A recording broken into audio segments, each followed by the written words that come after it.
Welcome back to another Longshot StarCraft 2 broadcast. I am your host, Longshot here, casting this 1v1 between Terrev, spawning in the kind of middle left portion of the map as Terran, and we have his opponent, Kolokotronis, spawning as Protoss in the middle right center of the map.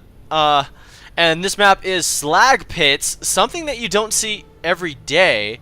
Definitely not a map that a lot of people play on, or at least I've seen play on. Maybe a lot of people do, but I don't know, not a lot of replays out there with Slag Pit. So, thought it would be a cool map to play on, but we got Kolokotronis dropping his pylon at 9, going for that scout at 10. So, definitely gonna be checking out some Terran play here and see if we can find him. But he's not, because he's not going to find him. But Terrev is going to be putting down his supply down at the first ramp, at least above it. And he's going to be walling off. Is he going to be walling off? Yes, he's going to be walling off. I'm going to wall off with that barracks. Now, I'm not sure if this is necessary. Now, hear me out. The reason why I say this is that Protoss, if you get them up, bunched up, and if you have siege tanks in the back, oh my gosh, that's like Terran's lovejoy right there. You know, having all of these stalkers or zealots all bunched up here on the ramp and having just tons of, you know, siege tank fire on top of the unit. So this is somewhat necessary and yet somewhat not necessary. It all depends on what kind of player you are. But we have Kolokotronis is going to be getting his gate up, throwing up his extra pylon. Will he be getting any gas soon? No. Interesting.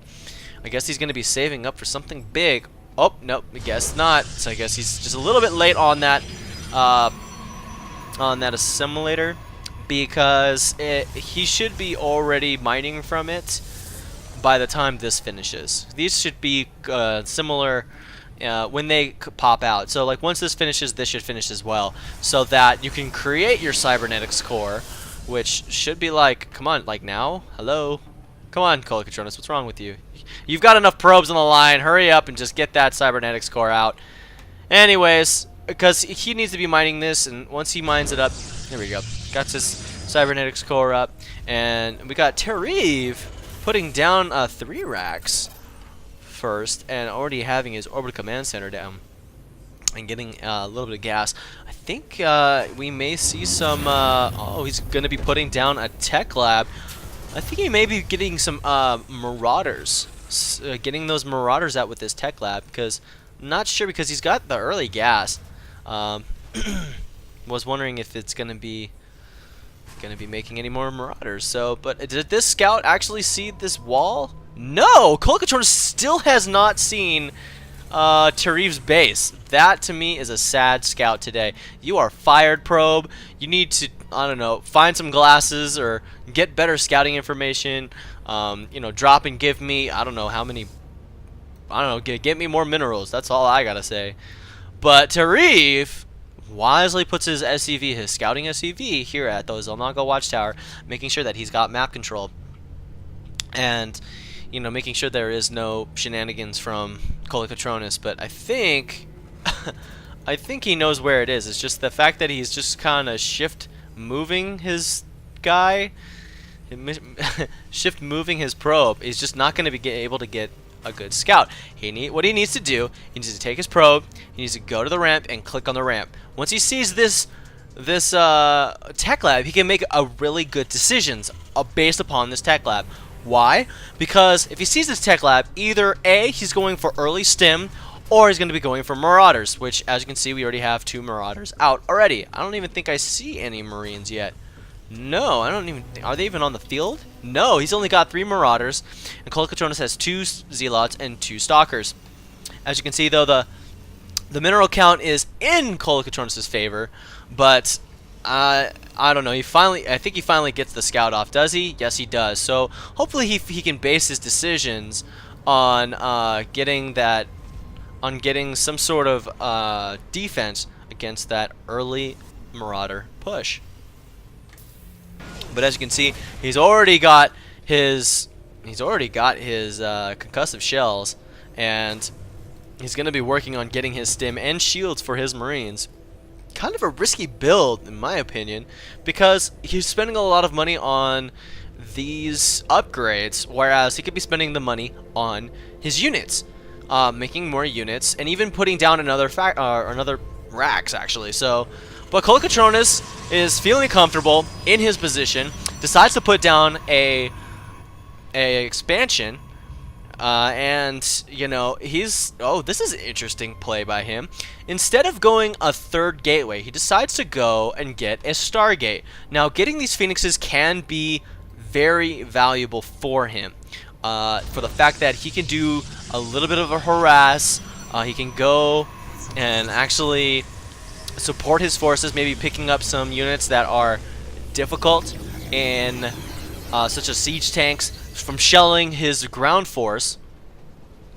But in this matchup, it looks like Terrev is feeling very confident with these Marine and Marauders coming out. Do they have stim? Is stim about to finish? Wow, we've got shields done, and stim is going to be on the way. By the time he gets to Kolokotronis' base, he will have stim. But what is Kolokotronis doing? He's getting that fleet beacon. I don't know. I mean, it's almost done, but is he going to be getting carriers, or is he going to be getting a mothership? We will find out soon enough. Alright, so this Marine Marauder force is about to come up to the ramp, but the concussive shells are breaking down. He stims on this army. That's right, the Zealots are about to go down. The Stalkers are going to be popping shots at this Marine Marauder army. But what are you doing with all of these probes? Oh my gosh! The probes are just getting in between. I guess he did a premature probe transfer. Bad day for him. Oh my gosh, the Stalker is just walking by. Oh, gets taken out with 3. Oh, but the Phoenixes come in and actually going to start popping shots off on these Marauders. Nice timing with this. The fact that he can't do anything, needs to lift him up and just take that last Marauder out. Boom! He goes in midair, falling to his death without a chute to carry his concussive shells with him. That's right. Finally doing the proper timing for probe transferring, Kolokotronis does, to his expansion. And as you can see, he is just popping out more probes, going to be making an observer in his base. Let's see, where is that? There it is. Alright, so we have this observer going to be popping out, and actually I think would be a good time for him to scout, because he's lost quite a bit of units. And actually, if we check out how many workers killed, none of those workers were killed. Oh my gosh, I'm actually completely dumbfounded that those workers did not get killed at all during that engagement. I'm standing beside myself. I cannot believe it. They were like completely in the battle, and they all got caught amongst the Marauders and Marines, and they didn't die? I'm just amazed, honestly. But Kolokotronis is now getting this economic advantage now with this extra, with his expo up and running, kind of fully. It's about half saturated, but it's good. But what do we have here? He's gonna be getting some more gateways, but gonna be wisely sending out that observer over to Terrev's base. Is Terrev going to be set for this? Is he going to actually be building? Yes, he does. He does have missile turrets in his base. He's feeling, I guess he's feeling a little bit scared, because the fact that he had those Phoenixes up so quickly against his Marine Marauder force, he just wants to take precautions in the escape. Now, this is something that I have seen a lot of Terrans do. So what they do is they just hunker in, and they just make sure that they have a lot of anti-air forces. Now, I think this is overkill. Let's see, we have 1, 2, 3, 4, 5, 6, 7, 8 missile turrets in this matchup, and that to me is just overkill. He could have just had one missile turret at his mineral line, and definitely, you know, had maybe one on the side and one up here as well. There's no need. I mean, he could have had one here as well too, but I think that would have been overkill. But he's feeling very anxious because now he's got his Marine Ball actually going to be coming with his 2 Vikings. Are they going to be able to do much damage to this Protoss force. He's just checking out to see what's going on. But does he see this? Does he see this? I don't know. But will he have enough forces to take this out? Because it looks like, oh, he's stimming on these forces. Oh my gosh. Oh, but stims again. Oh, I don't know if that was a wise move. I think he overstimmed that addicted. Oh, but the mothership is coming in to clean it up. Oh, I guess that fleet beacon was really for the mothership. Oh my gosh. Taking out these two Vikings. Boom, they go. The mothership stands, taking care of all of her baby Protoss stalkers and probes. Get these probes back on the mineral line, Kolokotronis. What's wrong with you? But this mothership feels real confident. That's kind of interesting. I mean, he's pushing out with it, and I guess he wants to get some map control. But this SUV is like, oh my gosh, why didn't I get the memo? I needed to get the memo to get the out of there. That's right. So now we have this mothership stalker, and why are these probes coming? These probes, I guess these probes want to be heroes. So definitely not sure why they want to come in. But Terrev is actually going to be putting down more missile turrets. I think this is actually, you know, now at this moment in time, Kolokotronis should actually be putting down a scout or getting more information on his opponent. As you can see, he doesn't have his expansion up, so he knows that he's in an economical advantage unless something else has happened. But as you can see, the mothership is actually coming in and actually going to be trying to take out. But the mothership is actually getting focus fired on all of these Marine Marauders. And then the missile turrets. Is this mothership about to go down? Oh, it goes down. Those phoenixes are being lost. Oh my gosh! All this small stalker force needs to get out. It's going to be overrun by all of these Marine Marauders. These probes are just going to be running for their life as this Viking trails these stalkers. It'll be impressive, but he decides to pull back.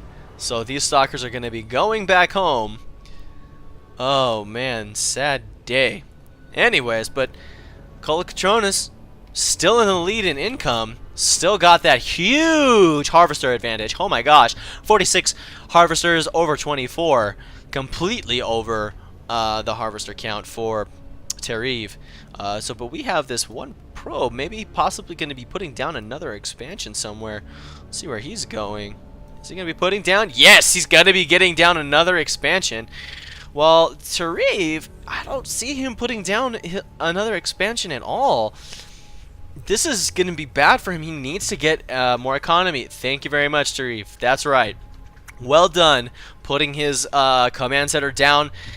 Right here, he's still feeling a little bit timid after that last attack, having a mothership attack him with... But Kolokotronis says, nope, I'm not going to stop there. I'm going to bring her out again. That's right. So, but gets his carrier out. I wonder if he's going to be getting out that research of the graviton catapult for his carriers to get those interceptors out fairly quickly. But he's actually going to be wisely taking out building up another expansion, getting that economic advantage, and going to be making more units. It's a wise decision. But Terrev is in the red right now because he's so afraid now of this mothership that he's pretty much been psychologically damaged by that mothership, because now he feels the heat, he feels the pressure.